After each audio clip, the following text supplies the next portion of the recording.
Hello and welcome back to the all-new, all-different number one comics podcast, episode number 64. Bob, we're 64 episodes old. We are. That makes us proper senior citizens, or is it 67? When do you get Social Security is the real question. I don't know. We'll figure out in about 20 years. Oh, God. If Social Security is still a thing. Yeah, I mean, I would say at the very least, 25 years, and even then, we're probably pushing it. They want to make sure people don't retire until they're like 90 now, I think, is the new cool thing. Anyways. If they make it that far. Yeah, exactly. We are the all-new, all-different number one political podcast. The all-new, all-different number one comics podcast, where each and every single week, my co-host Bob and I say, hello, Bob. Hello, Bob. Take a look at a brand new first issue comic book, break down the story and art, give it somewhat a review, and let you know if we think that you should move on to issue number 2 or not. We also talk a little bit of comic book news, and more than a little bit exists this week is all I can say. And we talk about what's new in comic book shops this and next week. Bob, this week we're going to be taking a deep dive into the all-new number 1. From Image Comics, Redcoat. That's right, and it's like one of those weird things because, yeah, it's Image Comics. They're the one publishing it. But this is, I don't know who is the owner of Ghost Machine, but obviously Geoff Johns has like a big hand in it here since he wrote all 3 books that came out from Ghost Machine this week. But this is the proper launch of Ghost Machine. So would this be an Image/Skybound kind of thing? I guess so. I mean, I guess you could call it an imprint is what I'm going to think of it as. Kind of like, DC had their imprints. Yeah, Wildstorm and stuff like that. Yeah. We're going to take a quick break and we'll return in just a moment.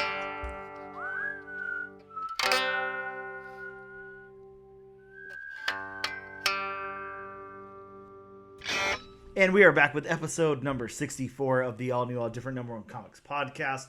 Bob, it is news time. It's time to talk about news.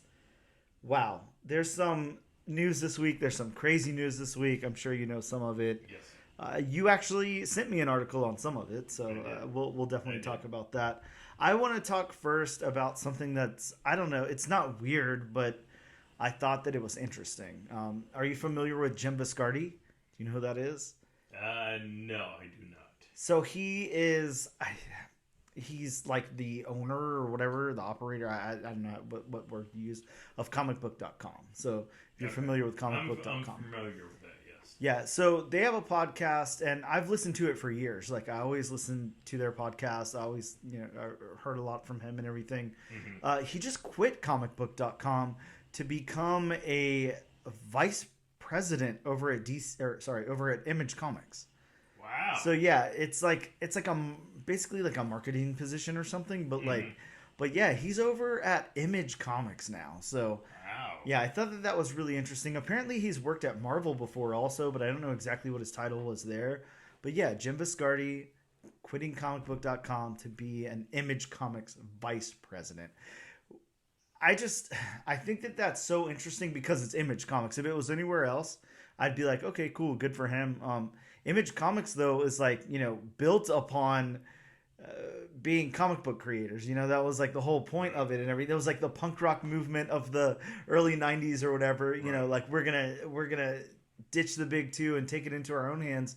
And now they're like hiring somebody outside of that. Like, seems a little weird. I mean, I know they've done a lot of stuff with people they didn't originate with, of course, but somebody who's not like a comic book artist or writer just seems like, I don't know. I don't know how to feel about that. It seems odd. That is odd, but he's going to be the vice president of marketing. Something like that, yeah. And, coming from you said comic book movie? Yeah, comicbook.com. Comicbook.com. Mm-hmm. I mean, you do have to market your brand online and all that, so I can definitely see it. I mean, if you've got an online website, I mean, you definitely have marketing skills. Sure. And I don't see any problem with that side of it. It's just, I think it's kind of weird. And I guess like you pointed out, I mean, it's not like he's doing like, like creative input or anything. Right. Probably. I mean, it's not like he's it's not like he's vice president of, editors or vice president of writing or whatever. Vice President. I'm just spitballing. of other things. Yeah, I don't know. Just thought it was an interesting piece of news. I guess, before I get into the heavy news, we'll go with some of the lighter news because there's heavy news this week, of course. But an article you sent me, that we definitely want to talk about a little bit. Let's talk about that. So Marvel Studios, the Fantastic Four continues to round out its cast with, and I'm paraphrasing here. This is from somewhere else. I don't remember where, but with Deadline reporting that Julia Garner has been cast in the film as a version of the Silver Surfer. According to Deadline's report, Garner will play Shalla-Bal. I don't know. Will play a Shalla-Bal version of the iconic comic character. And, excuse me, this is a reference to Marvel Comics character Shalla-Bal, who is the lover of Norrin Radd, the traditional Silver Surfer, who is a member of a race of aliens known as the Zen... whatever. Bob, I can't say that word. Is it Zen-Law? Huh? Is it Zen-Law? Lavians? I don't know. Something like that. Zen-Lavians. Lavians, okay, that's how you pronounce it. Yeah, it's always funny whenever you read comics for like a long time and you like hear these words in your brain and then you have to say them out loud, like these weird, crazy races of aliens and stuff you've never said out loud before. You can say it perfectly in your head, but when you try to say it out loud, it comes out as word salad. You're like, oh, what did I just say? Exactly. What am I trying to say here? Exactly. Anyways, so this is like big news. Obviously, a lot of people are talking about this. A lot of people have a problem with this. Then you have the more passive people like me who could give a shit. But let's talk about it. Let's talk about what potential problems people may have. Let's talk about some of the stuff that I've heard online, some of the stuff that you've probably heard as well. Oh, I know the biggest problem people are gonna have. And it's obvious. Female. Mm-hmm. Yeah. Exactly. Yeah. But the only thing I have to say to that is, Hollywood's been doing that for years. It's not going anywhere anytime soon. Mm-hmm. So get over yourself. I guess I look at it like this. I mean, again, I'm not going to have a problem with anything like that because I don't care about stuff like that. Right. But it's a female. It's a character that's from the comics, so it's not like they've gender swapped the Silver Surfer. That's not what happened. They're not saying let's take Norrin Radd and make him a woman now. Right. That's not the case here. That's what a lot of exactly. That's what a lot of people are going to assume. Right. They're gonna, because they only know people who don't have like deep lore in the comics. Because look, this character came out in Silver Surfer #1, so she's been around for a very long time. But people who don't have that history, who don't read comics, who don't know that kind of thing or whatever, just looking at, picking out headlines or whatever, looking for things to complain about, all they see is, okay, they've changed the Silver Surfer that I know, from some random Fantastic Four cartoon or a shitty movie that came out, however long ago, and turn it into a woman. That's all they're going to hear. Right. So that is not the case. That's not the case at all. Shalla-Bal has, like I said, been around since Silver Surfer #1, which predates both you and I by a long shot. So, and is a female character. Yeah, exactly. So, I don't know, but we were talking about this, how this may get introduced, because if you look at it on the surface level, yeah, you could say, okay, they're just going to she's the Silver Surfer. But as we noted, in our conversation, in the comics, that's Norrin Radd's wife. So is this a possible way to like build up,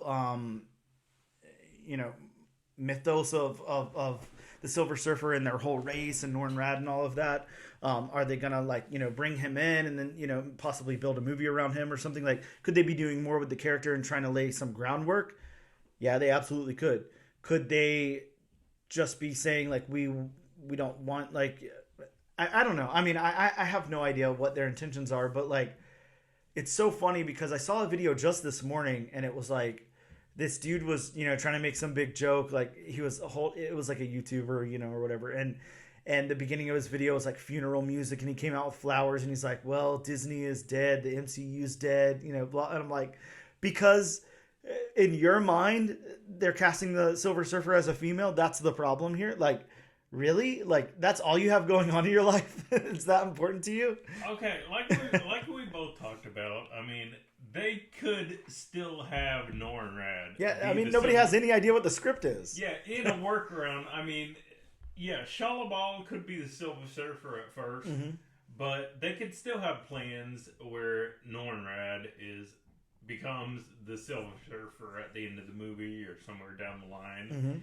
And, also, I mean, they could be mixing just a Fantastic Four movie with a what if. Sure, I mean, what if Shalla-Bal became the Silver Surfer? Yeah, why not? I mean, they could really be doing anything here. We have no clue. Yeah.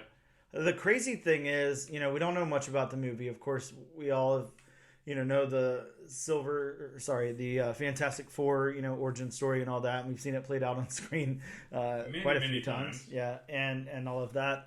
And, we don't know much, but this movie is scheduled to come out basically a year from now. Isn't it June 25th of 2025 or something close to that date? I believe so. So I don't know. There's still a lot more that could happen here. Who knows? I'm sorry. I know I come across as this kind of person, but just really if that's what you have a problem with, just get over yourself. Who cares? Who really cares? I don't know. I don't know what else to say about it. It's so weird to me that this would be anybody's biggest problem in the world, that the Silver Surfer could possibly be a female. Well, and Marvel has done this in the past. Sure. With, some of their characters. And, I want to say it's a bigger issue just because the character is as big as the character is. I mean, you had in the Captain Marvel movie that just came out, I cannot remember the character's name. The Kree that took over for Ronan, basically. I mean, that character being in Life as a Male in the comics. So, and I know there's been a couple of other characters that have been gender swapped over the years. Just none of them come to mind right now. So they've been doing this for years. So, I mean, I don't have a problem with it, if it's a good performance. I guess I just don't see the argument, I don't see what that does to anything. Who cares, They're not, I mean, if you're really, if you're really, big on the history of the comics or something and all that's really, really important to you, well, they've got to change things to adapt to the screen anyways. We all know that. They're going to change certain little things here and there. So, I mean, it doesn't take away, what you love in the comic books just because something's changed in a movie. It doesn't really matter. All I care is the movie's good. Yeah. I don't know. I think it's strange. We've talked about this before. We're definitely at a time and place where, it's comic book movies, the whole superhero genre and all that has been flipped on its head. And the sad thing is, it's not just movie critics and stuff like that. It's starting to become us. It's starting to become the people that loved that stuff in the beginning. Us that came from comic books. They're complaining about it now. It's just be careful, because sooner or later this stuff's not going to be around at all anymore. You're going to have anything to watch, you're going to go back to having, only Martin Scorsese and Christopher Nolan movies to watch. That's going to be all it is. I don't know. I know that's an extreme thought, but there won't be any of this, it's going to start dwindling down. Support these things if you can. I'm not saying go out and support a bad movie if you don't like it, but just like we talked about a little while ago with Madam Web, come on, people. It was not the worst movie ever made. That is crazy. That's crazy that anybody would say that because your expectations are through the freaking roof. And are they realistic? Probably not, maybe go in with expectations of, can I sit down and just enjoy a movie or whatever? Not, is this the most comic book accurate thing I've ever seen in my life? And all of this, they're not going to be. Sorry, they can't do that. Right. I don't know. I think it's a really interesting thing to ponder, and I'll let it go at that because I don't want to alienate anybody that has a different opinion here. But I don't know. As more unfolds, of course, we'll talk about it some more. But next up, Bob, are you a Matrix fan? I was. Were you? Okay. Until they started watering down the product. Well, Matrix is kind of it's not as far over as the Batman or anything like that for me, but it's almost like Avatar for me. I've tried to watch it a few times. I just never really got into it. It's just not my thing. I don't understand really what's going on. Even the first film? Yeah, maybe I'm too simple for. Oh, I love the first film. Maybe I just don't understand. I thought the first film was groundbreaking. Yeah, I mean, definitely visually, but we've got a 5th movie in development at Warner Brothers, and it's gonna be by Daredevil series creator Drew Goddard. Writing and directing. So, oh, he's gonna write and direct. Yeah, apparently. So, yeah, I want to hear your thoughts on this because I watched the Daredevil show. I liked it. I don't again, like, I'm not a huge Matrix fan. Don't know much about the Matrix. Whatever. Like, well, what are your thoughts on having Drew Goddard here? I mean, I think it could be. I think it could be good. I mean, the last Matrix film wasn't exactly up to snuff, and even now, when did that come out? Matrix 4. I don't like, because all the first Matrix, like the first 3 movies, basically like took place in the late 90s, right? Or came out in the late 90s, early 2000s. Yeah. Okay, so the 4th one, was it like one of those like very far removed? Did it come out in like 2010 or something? Oh yeah, it was. I mean, farther removed from even that. I mean, we're talking just even a few years ago. Oh, I see. Okay. I just cannot remember exactly when it came out. Gotcha. I mean, I think it could be good. I mean, Drew Goddard did good work on Daredevil. I'm just not too familiar with anything else he's really done. Yeah. Me either. Oh yeah, and I'm seeing here the first Matrix came out in '99, so yeah, 99. I was thinking a little earlier than that, but I guess not. No, I knew it. I knew, it was around the turn of the millennium because I mean that was a perfect film. I mean, it was all about computers and computers turning against humanity. So I mean that just fed on the whole Y2K thing that people were scared of, which ended up being, nothing. I don't know, man. My dog died that night. I was, So 99 for the first one, 2003 for the second and third, May 15th, 2003 for the second, November 5th for the third. That's pretty crazy in the same year there. And then the Matrix Resurrections in 2021. So yeah, very far removed. Yeah, almost a good 20 years there, 18 years. It was kind of like a Bill and Ted's kind of thing. Okay. Where the second film came out so long after. I mean, it had Keanu Reeves in it, but of course he was much older. Yeah, just a little bit. Poor Keanu. Actually, speaking of that, the only one that I've actually really sat down and like understood well enough was the Animatrix. Do you remember that? I've never seen the Animatrix. Oh, it was actually really cool. It was a lot of fun. I mean, I can't say I understood it. But I do. I remember it coming out and watching it. I do remember when the original Matrix came out on DVD. They had a special edition, bundled with the Animatrix. And I think later on down the line, they released the Animatrix as a standalone DVD. Yeah, that's what I had. I definitely had it, again, working at Blockbuster there, I grabbed that. So anyways, a 5th Matrix movie coming out, or at least in development, with Drew Goddard attached to write and direct there. So my last little bit of news before we get to the kind of big news that, is going to be a little heavier is, I don't know if you've heard this. I just heard this morning, actually. So you're familiar with Roy Thomas, I'm sure. Oh, yeah, definitely. He created one of my favorite characters. Yes. Is it the Badger? No. Oh, okay. So I'm sure you're familiar with a Marvel comic book, The Incredible Hulk. Ran for a little while. There's a few volumes of it. Yeah, just a few. And also, you're familiar with a character named Wolverine. I've heard. Once or twice, heard of him. So, in a shocking turn of events, however many years later this is, and Roy Thomas, of course, being deceased, Roy Thomas is possibly, now this is 100% confirmed yet, but being added to list of co-creator of Wolverine.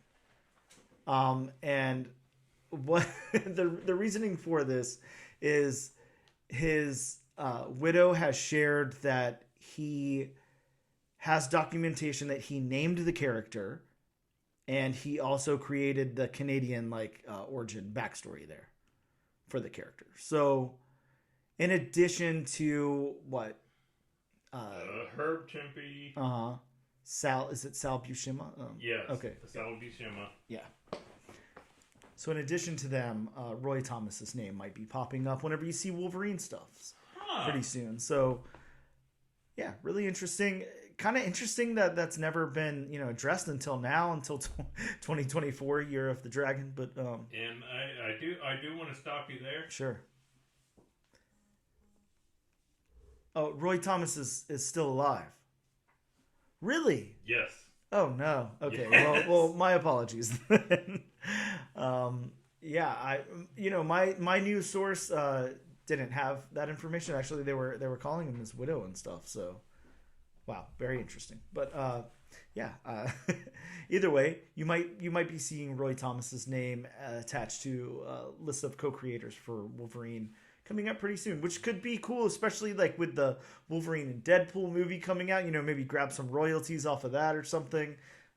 Could be good for, I guess, the living Roy Thomas and family. That is, I mean, would you call that a Bill Finger situation? I guess so. Kind of seems like one, Except, right? I mean, Bill Finger, he didn't get credited till after he passed away. Sure. Well, something like that. Bob, over to the heavier news. The news that it's kind of like the elephant in the room. I don't really want to talk about this. Mm-hmm. It kind of sucks. Mm-hmm. It really sucks, of course, but we're going to talk about it, of course. I'm sure you're familiar with the news that came out this week about Ed Piskor's passing. Mm-hmm. And let me start with this. This is... I don't know how to approach these kinds of subjects, but, as a disclaimer, I'll do my disclaimer. I'm going to go ahead and forego the disclaimer music because this one's a little more somber. Right. But as a disclaimer, this deals with like self-harm and stuff like that. I don't have any of the suicide prevention, stuff in front of me or anything, but, definitely if you're dealing with thoughts like that, please reach out, get some help. Talk to somebody in your family, friends, whatever you can do, but don't do it alone. That's a heavy, heavy thing to have to deal with. And either way, Ed Piskor, such a roller coaster that's been going on just in a very short amount of time here, at least that we're privy to. So let me give you a timeline really quick for anybody who doesn't know.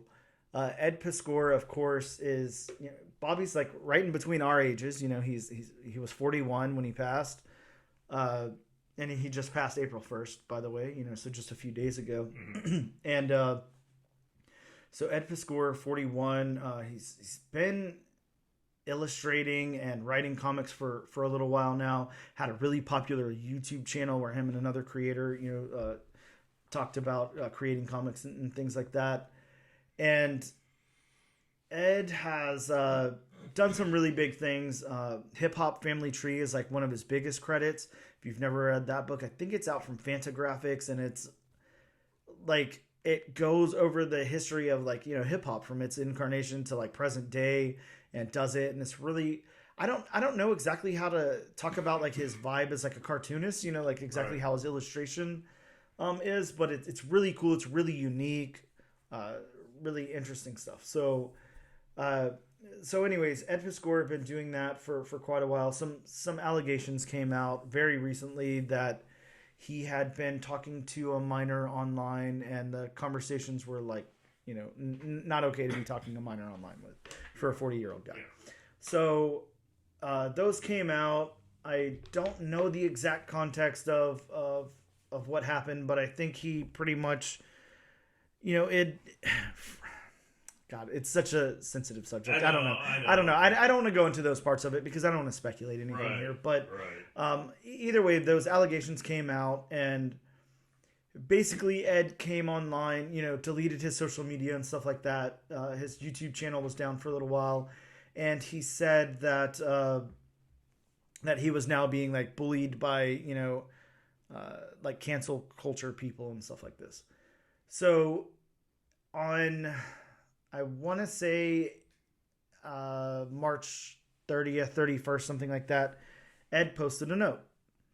And Ed's note was, something to the effect of, it's a pretty crazy note. If you want to go look it up, I'm not going to sit here and try to do it in my own words or anything. But basically, he, left a note saying he was going to be leaving the world behind, and here's what people could do, with his possessions and stuff like this. And this happened because of this, is what it said. So, friends and stuff like that, reached out, tried to have like cops go to his house and check on him and everything, but he was gone. Like they couldn't find him anywhere. And then he was found deceased on April 1st. So again, I don't know how to approach this subject. It's very weird. It's not something that we normally get into, but I think it is an important thing just to kind of touch on. I told a friend this yesterday because the first thing, is a comic book friend, and he was like, so how about the news? And I was like, I don't know. I don't know like what opinion to have here. I'm kind of confused. Obviously not enough has been, out for us to know about to really form an opinion on something like that. Now, if he's talking to minors and grooming them online and all of that, that's obviously wrong. I mean, that's my opinion on that. That's not okay. And that sucks. Do I think that, I guess again I'm gonna stumble here because I don't know even what to say, but like I'm very sad that that's what happened because of it. I definitely don't condone that, but I do not have the experience of having to deal with those kind of repercussions, so I don't know. Again, I don't know much about what to say about it other than it's crazy news, and I don't know. I don't know. It's very hard. It's like you don't want to say the wrong thing here, and we don't know enough information for me to form an opinion on it, really, of course. But to the victims and to his family, that really sucks. Yeah. I guess that's the best thing I can say. Again, like, you just said you don't want to say the right thing. Mm-hmm. You don't want to say the wrong thing without having all the facts. Yeah, exactly. Because you could think you'd be saying the right thing, and then 2 or 3 days later, more comes out, and it's like, boy, that was wrong of me to say. Yeah, exactly. Yeah, you always got to be careful. You don't want to be on the wrong side of history, especially recording it and putting it online. But yeah, it's just, we have to touch up on it. It's news in the industry, of course. Like it's big news. And again, I think the most important thing we could say here is if you have those kinds of thoughts, or if you're backed into that kind of situation where you think that that's the only way for you or whatever, like please reach out, get some help. You don't have to go at it alone ever. So really crazy news. Yeah, Bob, I think that's the end of the news for me, unless you have anything you want to add. No, I mean, sorry, I had to swallow that. I did just want to bring up that there's a new Kickstarter going on at this moment. Oh, yes. Going on for a few days. A new comic company, Ironclad Comics, who basically, it's funny we're doing an Image, comics, mm-hmm. and you're bringing up, Image comics because they talk about, being, I don't know if I want to say, disillusion is the right thing, but, they kind of wanted to do their own thing, mm-hmm. and it's about 5 or 6 guys, if I'm correct, and one of them actually it was our second ever interview. Oh wow, is that correct? Way back then, yeah, something like that. With and I know I'm gonna butcher his name, and I'm very, very sorry. I should have listened to. I should have listened back to the podcast. Hey, I'm usually the one that gets to butcher names here. Come on, be careful. But, trying to take my job. Very, very talented artist, Michal Pereira. Mm-hmm. Oh yeah, very talented. And this book has been talked about for a while now. I've been aware of it for a while. I'm sure you have been aware of it for a while. Mm-hmm. It's called The Warden. Yep. And I don't know a whole lot about it. I didn't want to read a whole lot about it. I kind of just wanted to read it and form my own opinion when it comes out. And like I said, it's on Kickstarter right now, and as of this morning, it was probably, what did they say, about 80% had been funded of their $2,000 goal. Oh wow! And it's still got, I believe it ends May 1st. Nice. So it's still got a long way to go. And it's got stretch goals all the way up to 20,000, and I don't know how much will be allocated to doing a second graphic novel. Mm-hmm. But I was sold just on the artwork alone. Oh yeah, well, with a great artist like, like you said, we can't say his name, Michal. Okay, yeah. Yeah, such a good artist. So if you got him on a book, yeah, that's definitely worth it. Even if for some odd reason the story sucked, it's worth it just to look at the art. But yeah, I'm sure it doesn't. Yeah, really cool. So 80% funded. We're only on April 4th, so yep. Yeah, looks like this is gonna get funded. Oh yeah, which is awesome. Oh yeah. Always really good to hear, a successful Kickstarter or something like that, especially with such a good artist on board. Excuse me. But yeah, really cool. I think that knowing that we have spoken to him before, as you said, our second interview really mm-hmm. there. Would love to have those guys on the podcast and talk about this book. So hopefully we can make something like that happen. Like I told you, I did reach out to Michal mm-hmm. on Instagram, and he definitely said he'd be, he'd love to be back on the podcast. Cool. And, he also said most of the time when he does talk about the Kickstarter, he talks about it with the entire group. Oh, very cool. We would definitely love to have, everybody on from Ironclad Comics so they could, talk about the book, talk mm-hmm. about the Kickstarter, what the book is about. Oh, yeah. Really cool stuff. Well, yeah, make sure you guys check out that Kickstarter. That's The Warden from Ironclad Comics. So, yeah, definitely check that out. We're going to take a quick break, and we'll return in just a moment to go over some of the new books that are out in shops this week.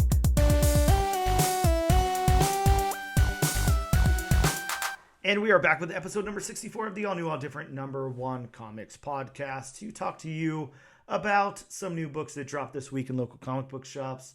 Bob, we of course had the new number one from Marvel, Deadpool. So volume 10 of Deadpool. This one's got the first appearance of Death Grip. Don't know if it has anything to do with the Death Grips band, but possibly. We also got, in conjunction with the book we're talking about this week, Ghost Machine has put out their 3 books, their first 3 books. And of course, we're talking about Redcoat today on the podcast. But we also have Rook Exodus and Geiger number 1. So the second volume of Geiger. And Bob, all of these written by Geoff Johns. Geoff Johns wrote 3 oversized as hell books this week. Pretty crazy. Pretty crazy indeed. I hope everybody listening knows who Geoff Johns is. Well, hopefully. Also from Marvel Comics, we got Immortal Thor issue number 9. This one has the first cameo appearance of Chad Hammer, a corporate mascot version of Thor in the employ of Roxxon, and the lead in to the Roxxon Presents Thor one-shot. This comic has become so freaking meta, and it's so weird. It's good, but it's very, very strange. From DC Comics, we got Poison Ivy issue 21, the origin of the first meeting of Batman and Poison Ivy. I'm so tired, Bob. We know how you feel about the first meeting. God, it's just so stupid. What are we even talking about? We also got from Marvel Comics Spider-Man Shadow of the Green Goblin 1. This is the origin of Proto-Goblin, the research assistant that preceded Norman Osborn as the first test subject of the Goblin formula. This one is written by J.D. Mattis. Pretty interesting for him to... I mean, I guess J.D. Mattis is definitely still writing comics, but I think he does it in that, 80s, 90s kind of way. They're like super heavy with dialogue and all that. We also got from DC Comics Suicide Squad Kill Arkham Asylum 3 that includes a code for Scarface weapon digital token. These are just words. It's not even a sentence. Includes a code for the Scarface weapon digital token redeemed in the Kill the Justice League video game. I mean, it makes sense to me. It makes more sense to me just because I know, that's a video game. Oh, yeah. Well, video games. There you go. From Image Comics, we got the 5th printing. Wow. I'm all over the place. 8 already? 5th printing of Transformers number 1. All the way up to a 5th print. Very cool. And from Marvel Comics, we got Vengeance of Moon Knight number 4 with the identity of the new Moon Knight revealed. Bob, there was like a whole bunch of vampire homage covers that came out from Marvel this week. I got suckered into picking all of them up because they all looked so cool. The only one I didn't get was the She-Hulk one because I didn't want to break up my run of She-Hulk and have like a random variant in there because I love the covers so much. So I was like, I'm not going to do it for She-Hulk. I did buy 2 copies of something. I don't remember what it was just to get... Oh, it was Venom. So I could get the Rose Besh and the vampire variant. But yeah, I didn't do it for She-Hulk. I was like, I'm stopping there. But yeah, those are some of the new books that dropped in comic book shops this week. We'll take a quick break and then we'll be right back to talk about Redcoat number 1.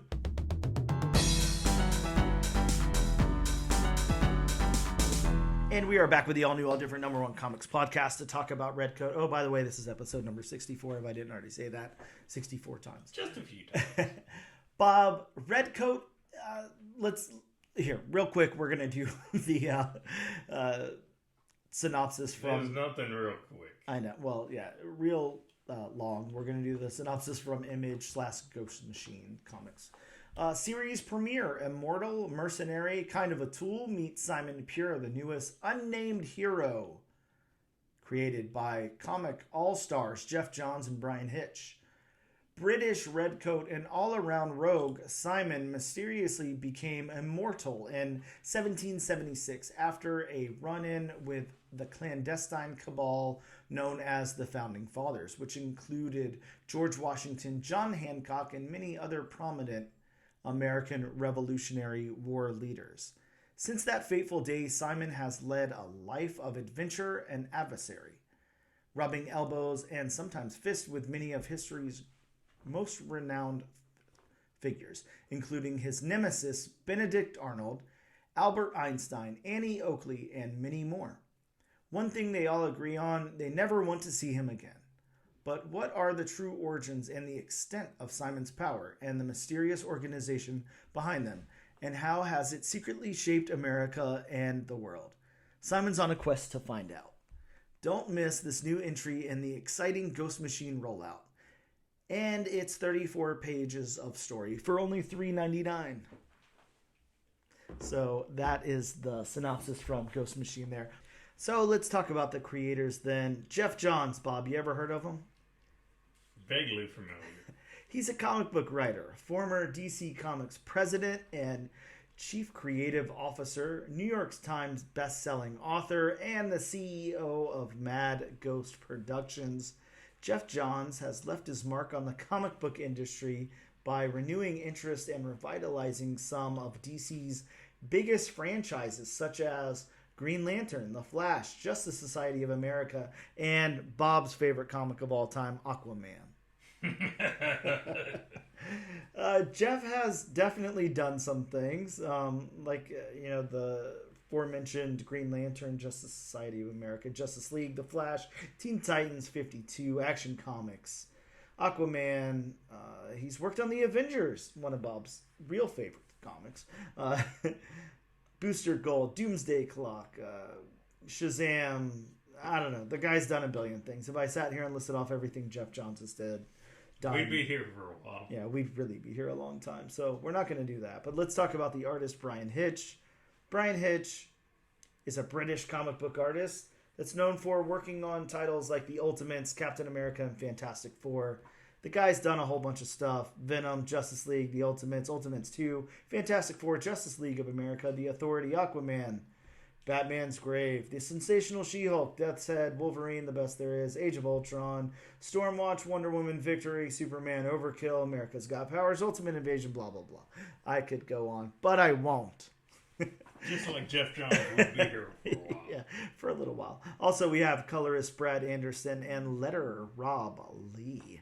Bob, I'm going to get into my summary of the book here. Okay. Redcoat opens in 1775. Paul Revere rides his horse and warns that the Redcoats are coming.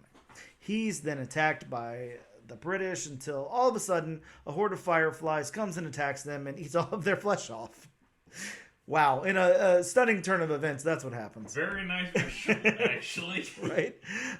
Paul is rescued by John Hancock, who tells Paul he's used the magic of the Founding Fathers. Over to Christmas Day, 1776, we get a huge chunk of narrative, and we meet Simon Pure as he runs from soldiers and hides in a church where men in red hoods perform a ritual on Ben Franklin. Simon falls from the upper story and lands in the middle of what was supposed to happen to Ben. Simon dies only to be reborn under the remains of the church. Over to November 3rd, 1892, Simon is awoken in his room, and we learn that he's a mercenary, and we see many times people have come for and killed him over the last 100+ years. We also learn that due to his immortality, he's always starving and always broke. Simon lands in a pub where he owes the owner a large debt, and she's fed up and turns him over to the men looking for him. Simon's killed again. This time his grave is dug up by a young boy. The boy is a young Albert Einstein who tells Simon he needs his magic to stop a great evil. And then suddenly the hooded men return with guns drawn on the pair. And that wraps up our book. Bob, let's get into this crazy, crazy thing. And the dogs have a lot to say about it. So I'm with you guys. It is a crazy book. There's lots and lots to talk about here. So let's get into the story, the beats, dialogue, narrative, world building, all of that stuff. What did you think about the beats of this crazy story? I thought the beats flowed smoothly. Yeah, they really did. I honestly I don't know what that format of storytelling is called, where you span periods of time and, poke in at certain periods and not illustrate but showcase them or whatever. But I like that form of storytelling. I think it's a lot of fun. It's of course going to have to work with this book as our character is an immortal, so we can't see everything happen day to day. It's got to kind of go in and out through time. But yeah, the story beats here are really cool. It's very interesting how we start off with Simon's origin, and then how it's like how he gets his superpower. It's his superhero origin. He steps in for, what was happening to Ben Franklin. Ben Franklin was about to get his immortality there, and then Simon steals his thunder. And from there, we go in and out through history, and then we kind of land on a time where Albert Einstein's a young boy and needs his help. So the only hiccup, slight hiccup I could say, if there were any, was the whole firefly scene. I mean, that was kind of like seeing that, and then what the book focused on, which I'm sure it'll be explained again later, but showing that and what the book was on, I mean, you did see those characters again. I mean, you didn't see Paul Revere again. You didn't see John Hancock again. Yep. I mean, they could come back later on down the line, but I mean, that was the only hiccup for me. I don't know how you felt about that. Yeah, it was a little weird, a little disjointed in that, but I guess it's just, so they could squeeze in as many historical figures as they can through the telling of the story, which kind of makes sense. But yeah, I hear you. It would have been nice to know, what's going on with them or whatever. They are the founding fathers, so to say, and that's like the name of their group or organization or whatever. Also, so yeah, really really interesting. How about the dialogue then? What did you feel about the dialogue in here? I mean, the dialogue. I mean, you had the British Army or the Redcoats speaking the Queen's English. You had Simon, speaking like a mercenary. Yep. You had the guy searching for him. I mean, so yeah, I didn't have a problem with the dialogue. I had nothing. Yeah, the dialogue was really straightforward for me. No problems there. It was. I honestly asked this when I picked up my books yesterday because one of the employees, actually, the one that we talked about whenever we talked about our local shop getting run into, the employee that was actually injured there. Yep, this was like her pick of the week. So so I was like, I said, is it really wordy? Is it really dialogue heavy? I said, no, actually, it's not. And I was like, oh, wow. Okay. So there's parts in the narrative, and we'll get into that, where it gets a little heavy for a second, but it comes right back out of it. But yeah, as far as dialogue, I think all of it worked. It was pretty, appropriate. And then we get to the end of the book with Albert Einstein, and it's really... excuse me, really, really kind of crazy. For a second, I was like, "How am I supposed to read this?" See, and I could definitely see, like, there was one part in particular where Simon gets dug up by who we find out is a young Albert Einstein. Yep. And he's saying his English still isn't perfect because he only started learning it 3 days ago. Yeah. I could actually see, knowing what I know about Albert Einstein and how smart he was, I could actually see Albert Einstein saying that. Right? Yeah. Makes sense. Really, really kind of funny though. Yeah, there's actually points in this book where it's like it's kind of humorous. Like, yeah, it's pretty good dialogue here. So then the narrative of the book, we already kind of broke into that structure, but the narrative here works for me. It definitely could have been, that really exposition heavy narrative to get us to where we need to be and everything. And Geoff Johns didn't do that. And I actually, really appreciate that, because that's when I get bored and I get taken out of the story and everything. Right. Just kind of show me what's going on, like I'll figure it out. May take me a minute, but I'll figure it out. I'm not gonna lie. When I was reading this book, the first thing that popped to mind, and I do not know why it was the first thing that popped in my mind, was Vandal Savage. Yeah. I don't know if you drew those parallels. I didn't, but I could see that. Like I said, I mean, out of every character I could have thought of. I could have thought of him. I could have thought of Immortal Man. I mean, I could have thought about a bunch of long-lived characters throughout comic book history. But yeah, Vandal Savage came to mind, and I know they had two different origins. I mean, Simon's immortality is based on mysticism, whereas Vandal Savage's immortality is based on, a rock that fell from space. Yep. Yeah, I mean, I see it now, though, that you're saying it. I definitely see it. This is cool, though, because it takes, I don't know, it's like, it's a quick, little origin. They're not going to explain much about it here in this first issue. Like, it's almost like take the origin of like, Hulk or something like that, and like the gamma ray and all of that. It's just like, no, this thing was happening. This now I can't think of the word. This ritual was happening, and he stepped in and took over for Ben Franklin basically. But I kind of like that. Like I'm kind of okay with it. Like I'm almost kind of done with people over explaining things to try to make them realistic and all that. This isn't realistic. It's not going to be realistic. This didn't happen. Whatever.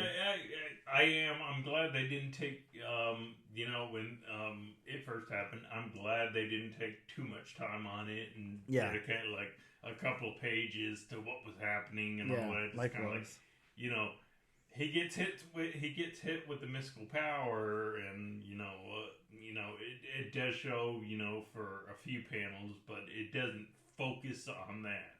It's kind of like, okay, he got hit by mystical power. This is what happened to him. Yep. Yeah. I really like that too. I like that Geoff Johns trusts us enough to know, right? Hey, to put the pieces together. Yeah, exactly. I feel like a lesser comic book writer would have really explained too much here, so I can appreciate that. And then the world building, Bob. What do you think about the world building? I mean, it went from the American Revolution days to the Victorian era. So, yeah, I like the world building. I kind of like when it goes to when I read comics, and of course, they're more few and far between, but where they deal with like different periods of time. I'm really into that too. I like it a lot. It's actually a lot of fun. It's a really fun thing to explore. Yeah, has it been done? Sure, but this is cool. I really like the world. I mean, not only do you get to explore different periods of time, but you kind of get to see that whole, fish out of water thing. Yep. Yeah, definitely. Because I mean, they get so used to being in one period, or some get so used to being in one period. He dies, and it seems like he wakes up in another period. And pointing that out, one of the things that I really liked, this goes back to the dialogue, but just talking about storytelling overall here, is how he was talking about one of the first, in the past he would die and then he would wake up in a grave and then die again because he's like so scared. I'm like, hey, that's for real. I mean, can you imagine that part? Like, you always see the romanticized version of like being immortal, like you get to just pop back up or whatever. Like, no, imagine being in a grave. I'm sure most people, if they found out they were buried alive, I'm sure they died just from the shock of knowing, hey, I was buried alive. Oh, yeah. So, yeah, I like how they touched on that. Really cool. Maybe some deep-seated fears for Geoff Johns there. Maybe for all of us. But let's get into the art then. Bryan Hitch, of course, the illustrator here. What do we think about the character art? I like it. I like the character art. When I first started reading this book and I was looking at the characters, I was thinking, this is the Ultimates. Yeah.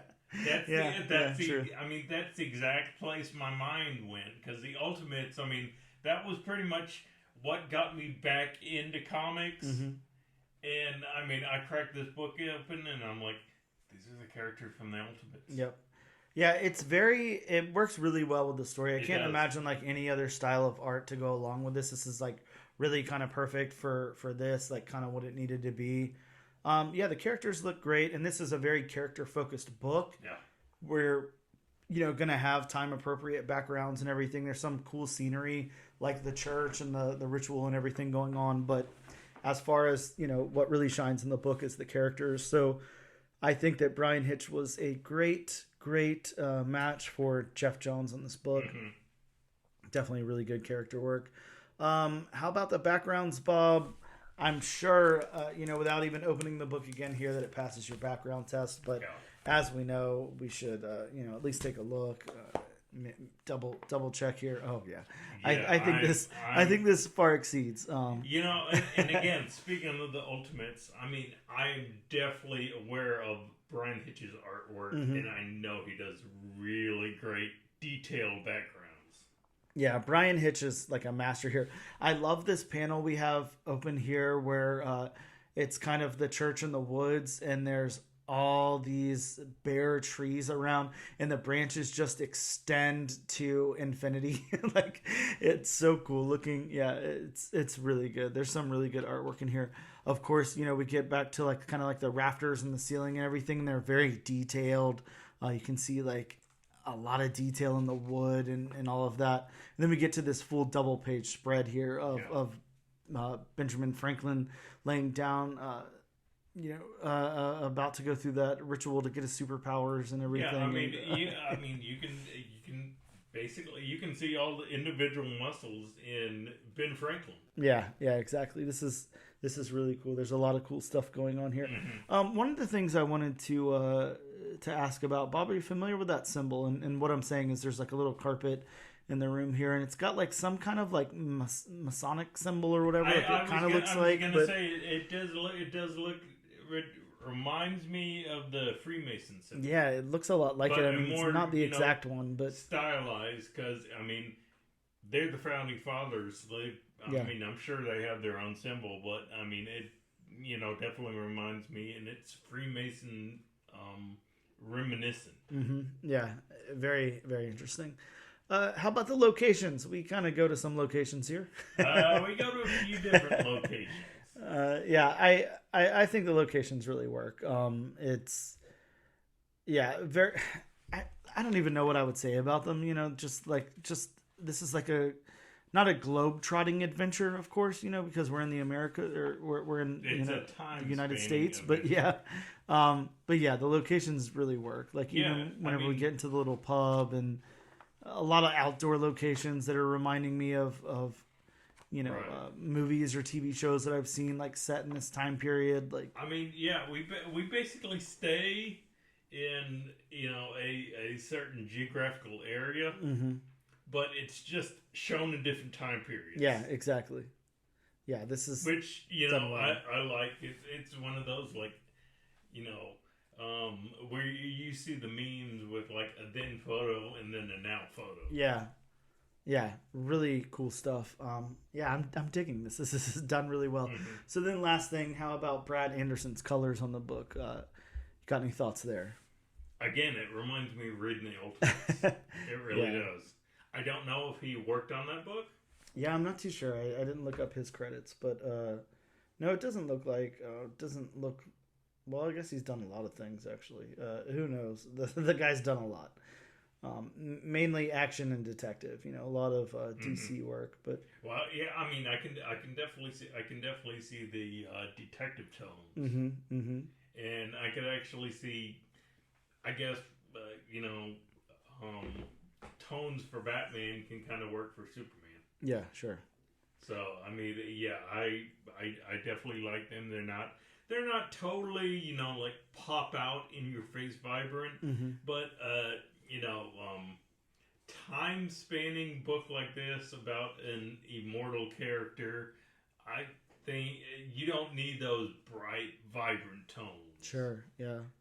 Yeah, this works really well. This is a good looking book. The colors work really well along with Bryan Hitch's art. So yeah, really, really good stuff. How about, the question of the podcast? Is it enough for you to recommend it to our listeners? And before I say my answer, this book to me was, and I said last week when the wheel landed on Redcoat, I was looking forward to the book. Mm-hmm. But to me, this was kind of in the same vein of Elvira meets H.P. Lovecraft. Yeah. I mean, I thought it was a really cool idea because, of course, being somebody who, likes history, I know, what Redcoat meant, and I know what it was going to deal with. Yep. But to me, this book was better than it should have been. Oh, yeah. Because, something like Redcoat, I thought it was going to be like a straightforward, history piece. Mm-hmm, mm-hmm. I didn't think it would be what it was. So, yeah, I mean, just like Elvira meets H.P. Lovecraft, I was going in it thinking it was going to be, just a straightforward, like historical war piece, and then it turns out to be something different. Yeah, something much different, and so I'm going to take that as a yes. You're recommend people read it. You're going to check out issue number 2. I'm definitely going to continue on this, and I would wholeheartedly recommend this to anybody. So here's the interesting thing, and I'll go over mine in a second, but in the back of this book, we have like a little timeline. I think they all have this. I haven't flipped through Rook Exodus or Geiger yet, but this one's got like a timeline. It's called the Unnamed. It's and it's got a timeline here. In 1776, Redcoat becomes immortal. In 1864, Northerner begins his hunt. In 1944, The Munster is made. In 1972, Junkyard Joe comes online. That's the only Junkyard Joe and Geiger are the only things I'm familiar with in here because they both exist already. In 1997, Widow X has her revenge. In present day, First Ghost is captured on film. 5 years from now, the unknown war erupts, and 25 years from now, Geiger walks across America. So it's essentially where each book takes place. Yeah, how they take place. I'm sure how they're going to kind of intersect with one another. I did not see that because I did not flip that far. Yeah, this is really interesting, and it does have, I'll read this little. I don't know what you call this little excerpt blurb that they have here. Yeah, blurb, whatever. Throughout history, unlikely and strange heroes have risen and fallen. These men and women are mysterious, their identities and lives a secret. But for a great evil to be stopped, their stories must be told. From a radioactive family man in the near future to a British assassin during the American Revolution to a robotic killing machine seeking its creator and more. They are the unnamed fighting the unknown war. So the reason I kind of wanted to talk about that is, before I get into my recommendation or not, is this. I trust Geoff Johns. I'm not a huge DC guy, but from what I've read of Geoff Johns, I like his stuff. He's a good writer. Mm-hmm. I trust Bryan Hitch. Very good illustrator. We already know that. Great history with both of them here. So I trust those guys. I trust Ghost Machine. I think that it's a good idea. Kind of connecting this whole thing, like coming out with this new imprint where everything's connected and all of that. When when the wheel landed on this, I was intrigued, but at the same time, I was like, while I do like history, I don't really want like a straightforward historic retelling of something in comics. Like we've seen that kind of thing. Like it just usually falls flat to me. I don't care enough, whatever. I was nervous about this book, and I was even nervous when I opened it up and started reading it, even to the point where it started to get supernatural and the fireflies came out and everything. I was still kind of like, I don't know what's going on here. I'm not 100% sold. As the book unfolds and as I read it a few times and all of that, I really kind of started to like this book a lot. And I really like the artwork. So let me take that out of the equation really quick and only talk about the writing and only talk about this story in particular. It's always interesting to see an alternate history. Like I like stuff like that. Again, I'm not 100% sure that I like it in comic book form. I don't know why. I don't know how to like pinpoint what I like or don't like about that. But it's just like a medium that I'm not prepared to hear like alternative history or whatever on. But again, like as I read this book, as we were getting through it, as even some of the problems that I had with the character, which were, number one, the character kind of calling himself out, kind of like, I'm a piece of shit, I don't like myself, whatever kind of guy. I'm like, it's really kind of stacking the odds against it here for me to be able to recommend this. But I like the immortal vibes of it. And I like how he's encountering these different people throughout history. I like how Einstein's got to go to him for help with something. I like what this is setting up, and I really, really like the fact that this is an immortal dude who's obviously going to, be in this complete timeline, interact with Geiger, be a part of the unknown war, all of this stuff. Yeah, I like the seeds that they planted here, and I want to see this guy brought into the modern day and everything. I think this is actually really interesting, and I definitely suggest you guys pick this up, is what I'm trying to say. I'm going to pick up issue 2. I'm going to follow this out. I'm actually excited to read Rook Exodus and Geiger #1 now to see how they tie in, if they tie in at all, if there's any calls in there, or if it's just those character origins and whatever. Of course, Geiger already has his origins, already had a whole first volume. But yeah, this is a good book. This is a really great start to Ghost Machine. I'm looking forward to the stuff that goes on in Ghost Machine. Looking forward to this unknown war and seeing what happens. yeah, this is really interesting stuff. I definitely think that if you read anything this week, you should definitely read this book. It's very interesting, very layered. So that's what I have to say about the book. That's a thumbs up for me and Bob. Definitely check that out. Add it to your pool. We're going to take a quick break and we'll return in just a moment.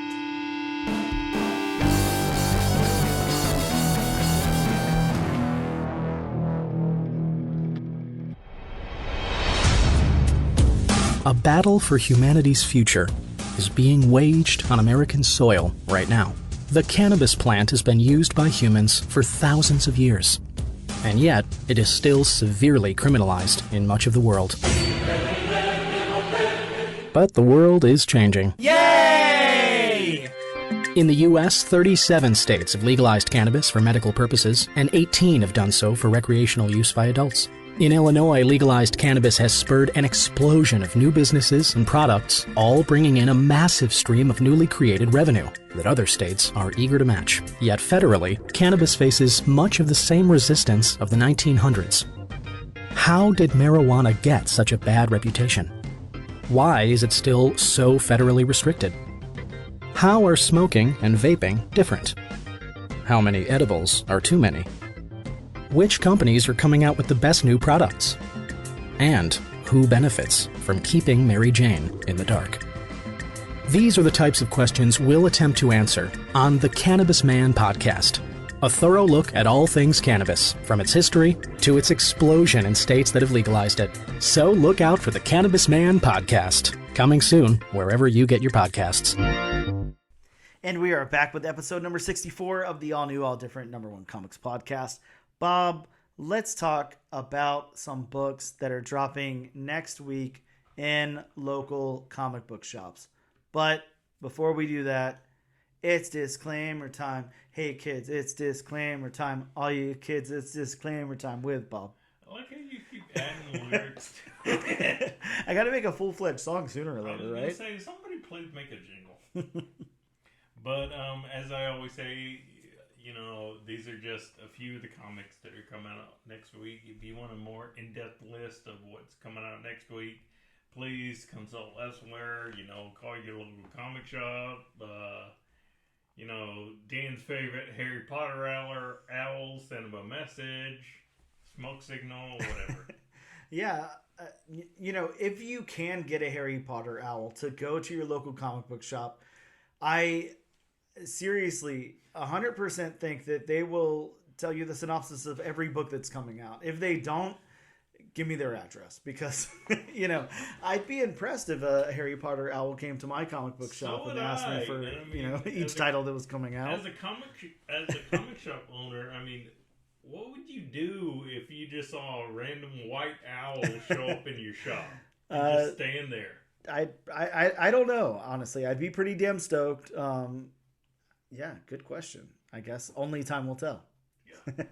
But if you happen to live in Jacksonville, Florida, like Bob and I do, you can hit up Gotham City Limit, and ask Ben or Jonathan what new titles are coming out. They'd be happy to send you back a Harry Potter owl of all the titles that are coming out the next week.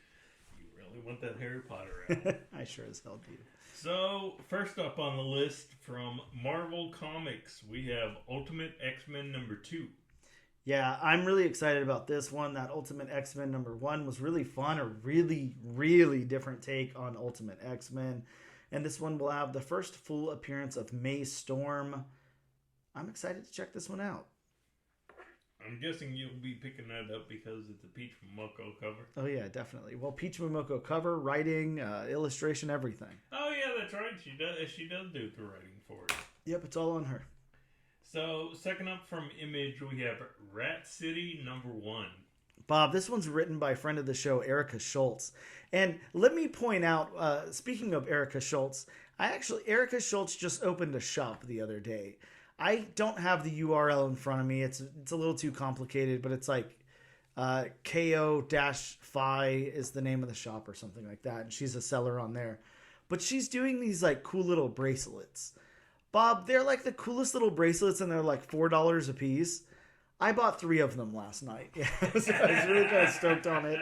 So coming soon, you'll see some Erica Schultz bracelets on these wrists. But yeah, Erica Schultz has, she's gone down in history for being the first female creator on Spawn now, on a Spawn title. And she's got her own book here. This is the first appearance of Peter Karn, an ex-soldier who receives his Spawn powers from nanites in his prosthetic leg and lives in a post-war future. This book sounds absolutely crazy. Like, what the hell? It's a Spawn dude who's not dead. He's got a prosthetic leg that's giving him like his Hell Spawn powers. This is really cool. I'm really excited to check this one out. And could you call him a Hell Spawn anymore? I guess not.